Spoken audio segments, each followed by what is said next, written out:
Hi guys, this is Dr. J from Open Space Healing, and today we'll be going over the real way to identify and strengthen your pelvic floor.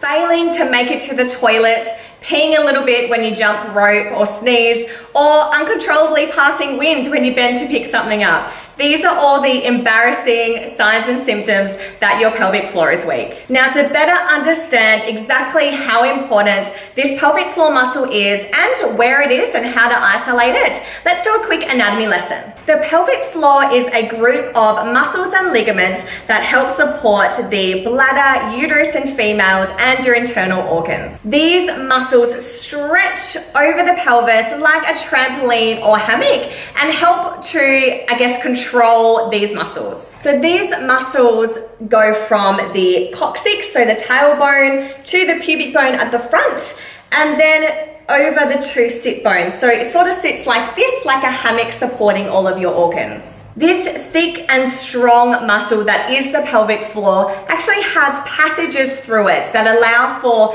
things like your urethra or your vagina for females, or your rectum and anus to actually pass through and eliminate what needs to be eliminated.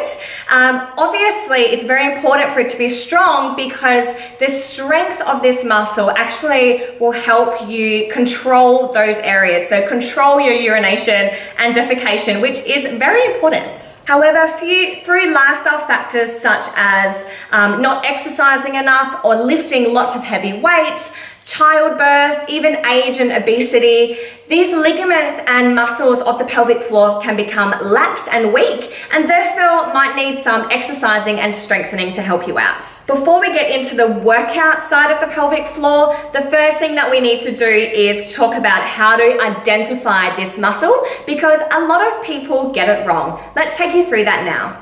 There's a few ways that you can do this, but definitely you want to be sitting or laying down nice and comfortable.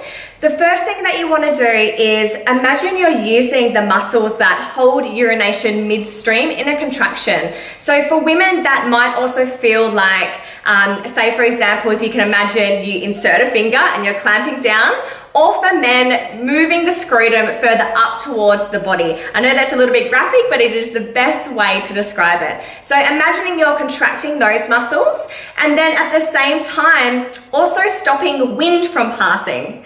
And that will allow both the front and back of the pelvic floor to be activated and contracted at one time. Now, it's very important at this stage to also continue to breathe. Don't squeeze your buttocks or legs, and make sure the rest of your body is nice and relaxed. Now that you have identified that muscle group, you can now get into the workout. So that would look like, again, laying down flat on your back or sitting in a chair in a nice relaxed position, contracting that pelvic floor that you've identified and holding for around 3 to 8 seconds, or as long as you can.